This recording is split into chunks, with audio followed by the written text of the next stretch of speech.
भ्राता जी पधारे हुए हैं। भ्राता जी श्री ब्रह्मशंकर जिप्पा जी, आज भाई सबके लिए हम जोरदार ताली बजा करके एक बार फिर से स्वागत करेंगे।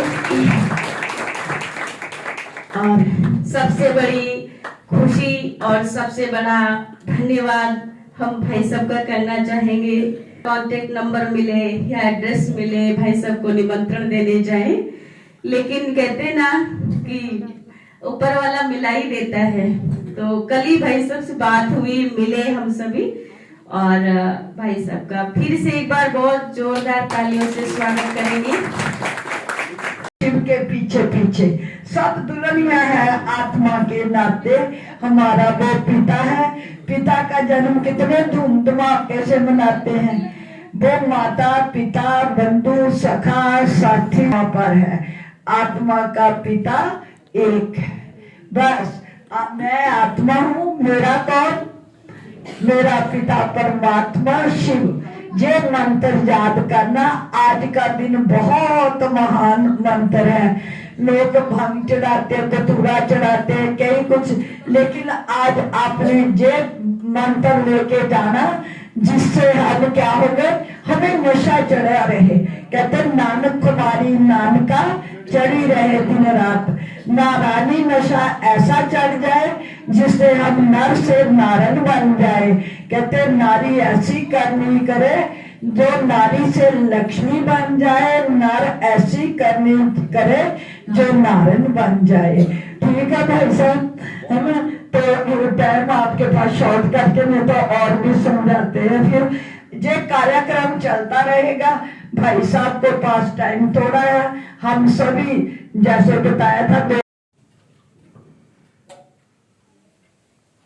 सत्यम शिवम सुंदरम जो है, मतलब कि जो सत्य है वो शिव है। उससे ही दुनिया की उत्पत्ति हुई है और दुनिया का कारण भी हुई है। सृष्टि की हरेक जो जरा जरा है, कण कण है, वो शिवमय है, ऐसा माना जाता है। हमारे शास्त्र ऐसी बात बताते हैं। जो सत्य है वो ही शिव है, और जो शिव है वो सुंदर है। तीनों बातें उसमें आती हैं। कारण उसको हम जान नहीं सकते, बहुत जरूरी बात है। और सत्य की गहराई में जाना ही शिवमय हो जाना है।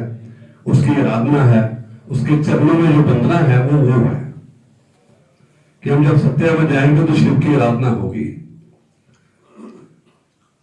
और उसकी आराधना फिर दुनिया की जितनी सुंदरता है, अच्छाई है, सुंदरता का मतलब अच्छाई जो है वो उससे मिलती है। मैं जो समझ पाया हूं, जो मेरी समझ में बात आई है, सच को ग्रहण करना, अपनाना ही शिव की एक्चुअल आराधना है।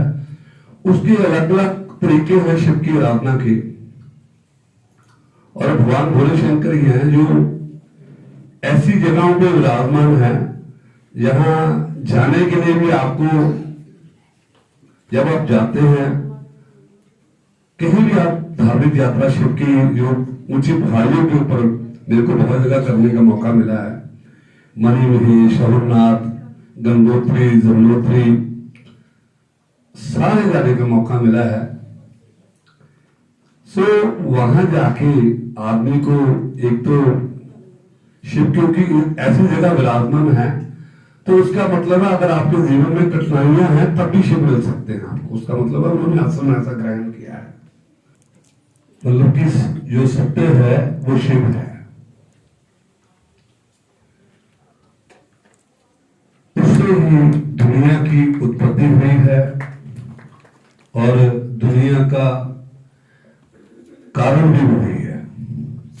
सृष्टि की हरेक जो जरा जरा है, कण कण है, वो शिवमय है, ऐसा माना जाता है। हमारे शास्त्र ऐसी बात बताते हैं। जो सत्य है वो ही शिव है, और जो शिव है वो सुंदर है। तीनों बातें उसमें आती हैं, कारण उसको हम जान नहीं सकते। आ चुका हूँ, पर ये जो प्रचार करते हैं धर्म का, पब्लिक को, जो लोगों के विचार जो हैं अच्छे रहें, अच्छी सोच रहे, ताकि देश को, समाज को, परिवार को आगे ले जा सके।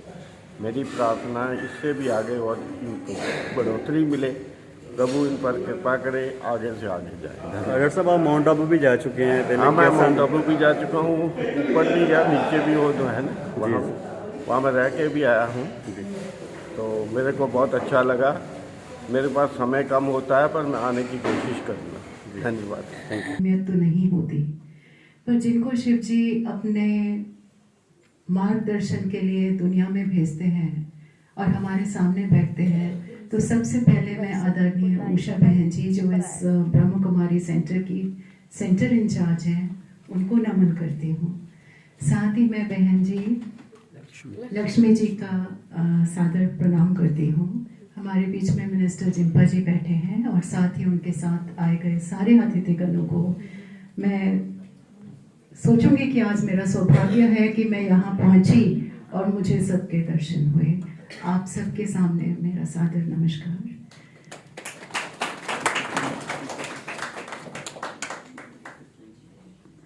ये जो संस्था है ब्रह्मा कुमारी जी की, और ये जितनी संस्था के साथ मेरा बाई चांस जिसको कहते हैं एक तरह से दर्शन हुआ, उनके साथ मेरा अटैचमेंट हुआ। वो कैसे हुआ कि शाम को टीवी पे एक प्रोग्राम आता था, अवेकनिंग विद ब्रह्मा कुमारीज, शिवानी बहन जी का, और वो आता था माउंट आबू से। जब हम 4 लफ्ज पढ़ जाते हैं तो हमको लगता है कि अब हमें इससे ज्यादा कुछ जानने की जरूरत नहीं, क्या बता देंगे ये।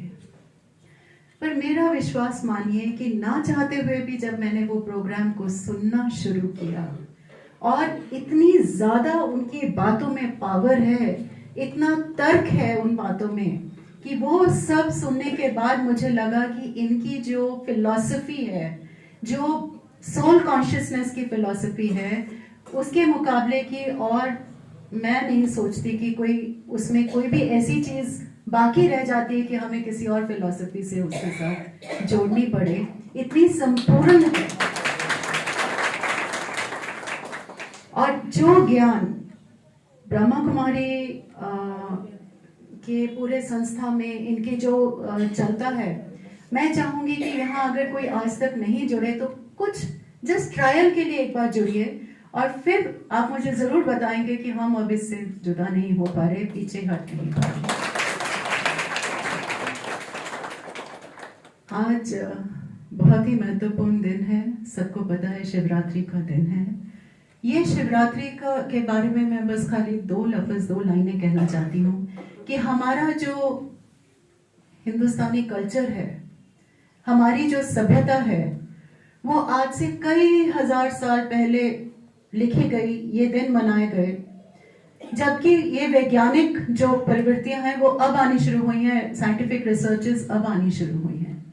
आप सोचिए, अब साइंस कहती है कि शिवरात्रि के दिन, आज के दिन, हमारी पृथ्वी जो है सूर्य के एक ऑर्बिटल चेंज में, एक ऑर्बिट जो हम इर्द गिर्द घूम रहे हैं उसमें चेंज होता है, और शिवरात्रि पे रात के पूरे 12 बजे सारे प्लैनेट्स एक लाइन में आ जाते हैं। वो खाली कुछ क्षण, मिनटों के लिए होता है। इसके बाद में रुत बदल जाएगी, गर्मियां शुरू हो जाएंगी, जो हम कहते हैं शिव जी गोदगी चाटते हैं अपनी, जितने जीव जंतु सोए हैं, हाइबरनेशन में हैं, वो तो उठ ही जाएंगे। पर इस वक्त, उस वक्त इतना मैग्नेटिक फोर्स, मतलब ये पृथ्वी में ऐसी फोर्स होती है कि अगर आप आराधना कर रहे हैं, पूजा कर रहे हैं या कुछ भी कर रहे हैं, तो कहते हैं एक कहा शब्द आपका 1000 गुना ज्यादा हो जाता है, क्योंकि इतनी पावर होती है उस टाइम ये ब्रह्मांड में। और इसीलिए शिवरात्रि को कहा जाता है सो के ना गवाया जाए।